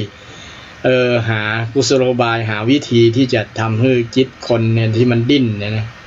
มันดิ้นมันบ่อยู่นิ่มคิดสปะสเปดนั่นว่าเนี่ยกล้วยเตดมะละกอเนี่ยมันคิดหลายๆอย่างทำให้จิตมันนิ่มอนุสติ10คิดถึงพระพุทธพระธรรมพระสงฆ์คิดถึงเรื่องศีลศีลานุสติคิดถึงเรื่องการรักษาศีลคิดถึงเรื่องการบริจาคจาคานุสตินึกถึงเรื่องการทำคุณงามความดีเอาไปบริจาคให้ไปทำบุญนั่นทำนี่เนี่ยนึกถึงสิ่งที่เป็นกุศลเนี่ยมันจิตจะอยู่กับกุศลเมื่อจิตอยู่กับกุศลแล้วมันก็บ่เปิดโอกาสมันบ่เปิดช่องให้อกุศลเกิดนี่บ่เปิดช่องให้อกุศลเกิดจิตก็เลยสงบจากอกุศลมาอยู่กับกุศลอยู่กับกุศลคนเอา24 ชั่วโมงถ้าอยู่กับกุศลในญาติโยมมันจะบ่เดือดร้อนมันจะดีมันจะเป็นคุณูปการมันจะเป็นประโยชน์กับคนนั้นแต่ส่วนนักเขาคิดอกุศลคิดโลภพ่องคิดโกรธพ่องคิดจังคนนั้นคิดอิจฉาคนนี้มูเนี่ยนะคิดลักษณะนี้เป็นอกุศลทั้งนั้นจิตมันอยู่กับนั้นฉะนั้นจะได้ให้จิตมันอยู่กุศลเนี่ยพระพุทธเจ้าก็สอนเจริญสติเจริญเมตตาก็ได้เมตตาพรหมวิหารเจริญพรหมวิหาร4เนี่ยนึกถึงแผ่เมตตาที่ทางล้านนาของเราเนี่ยมีบทสวดแผ่เมตตาเนี่ยเคยอุศรัทธาหลายครั้งแล้วนะก็เป็นกุลวิธีกุศโลบายเป็นอุบายที่เป็นกุศลให้จิตมันอยู่กับเมตตาก็ดีอยู่กับกรุณาก็ดีอยู่กับมุทิตาอยู่กับอุเบกขาเนี่ยเมื่อจิตอยู่กับสิ่งที่นี้มันเป็นกุศลหรอเนี่ยเมื่อจิตอยู่กับกุศลแล้วมันจะบ่เกิดอกุศลจิตจะบ่เกิดบ่ปล่อยช่องให้มันเกิดเพราะว่ามันอยู่กับนั่นแล้วเนี่ยการก็ถือว่าจิตเป็นสมาธินะญาติโยมเพราะว่ามันอยู่กับสิ่งหนึ่งสิ่งใดนิ่มเนี่ยถ้ามันอยู่กับกุศลกำเดียว แป๊บไปหาอกุศลนั่นแหละแสดงว่าบ่เป็นสมาธิมันไม่มีสมาธิเป็นมิจฉาสมาธิถ้าอยู่กับอกุศลนั้นเป็นมิจฉาสมาธินะสมาธิเหมือนกันนะจิตมันตั้งอยู่กับอกุศลเนี่ยเป็นสมาธิแต่เพิ่นฮ้องว่ามิจฉาสมาธิสมาธิที่ตั้งไว้ผิดถ้าสมาธิจิตที่ตั้งไว้ถูกก็คือจิตอยู่กับกุศลนะอยู่กุศลมันอยู่กับความดีเหมือนเช่นเฮาไปอยู่ในที่มันปลอดโปร่งนะอากาศบริสุทธิ์มันเนี่ยมันเปรียบเหมือนกุศลนะญาติโยมถ้าไปอยู่ในสถานที่มันเหม็นอากาศมลภาวะเป็นพิษนี่นะทั้งฝุ่นทั้งควันอย่างต่างๆเนี่ยอยู่ได้บ่เมินนะญาติโยมแต่บางคนเดี๋ยวนี้ก็คิดว่าชอบไปอยู่กับอกุศลสิ่งที่เหม็นๆเนี่ยสิ่งที่เหม็นๆเลยเป็นนิสัยเป็นห้องมิจฉาทิฏฐิไปความเห็นที่ว่าอยู่กับสิ่งที่เหม็นนี่แหละนะเป็นความสุขเช่นอยู่กับอะไรอย่างอยู่กับสุราเนี่ยสุราก็ถือว่าเหม็นนะญาติโยม เวลาคนเมาคนกินเหล้านักๆเนี่ยนะมันใส่เนี่ยโอ้จะว่าเหม็นที่หาเหล้าอย่างนั้นเนาะคนอยู่แต่ว่าเหม็นขี้หาเหล้าหวานว่าหอมขี้หาเหล้าบ้านมีแต่เหม็นขี้หาเหล้าเนี่ยจิตไปอยู่กับเหล้าจิตไปอยู่กับเหล้าเนี่ยมันเป็นอกุศลเป็นทุกข์เนี่ยเอาจิตมาอยู่กับสิ่งที่เป็นกุศลดีกว่ามันจะเป็นสุขแต่บุคคลมองว่าเหล้านี่ก็เป็นตัวแก้ปัญหาแล้วมันลืมสุขลืมทุกข์ลืมปัญหาต่างๆเนี่ยแล้วก็ทำให้มันคลายเครียดอย่างประมาณนั้นนะเข้าใจผิดเนี่ยเป็นมิจฉาทิฏฐินะถ้าจะแก้ต้องแก้ความหันนี้ก่อนนะสร้างความหันที่ถูกต้องก่อนนะมันเกิดเป็นสัมมาทิฏฐินะในมรรคมีองค์8นะต้องเห็นว่าอันนี้มันบ่ใจแล้วนะมันจะเป็นเหตุทำให้เกิดทุกข์แล้วเนี่ยยิ่งกินเหล้าไปนักๆเป็นทุกข์นักหลายประการเช่นนะเสียการเหล้าขวดนึงหลายสตางค์เสียความรู้สึกจากคนที่อยู่รอบข้างเมียก็คนในครอบครัวก็บางครั้งก็เกิดการทะเลาะวิวาทเนี่ยเกิดการประหัตประหารฆ่ากันก็ยังมีเนี่ยพ่อฆ่าลูกฆ่าพ่อเนี่ยก็เพราะอันเนี้ยนะจิตไปอยู่กับสิ่งที่เป็นสิ่งที่เหม็นๆเองว่านะเนี่ยต้องไปอยู่กับสิ่งที่หอมญาติโยมเนี่ยคือกุศลเนี่ยหอมเนี่ยเป็นสิ่งที่หอมของเมตทีของนักปราชญ์ญาติโยมมันจะบ่เกิดปัญหาบ่เกิดปัญหาฉะนั้นถ้าทำให้จิตใจอยู่กับกุศลเนี่ยจะด้วยวิธีปฏิบัติตามหลักของสมถะเนี่ยทำสมถะแปลว่าท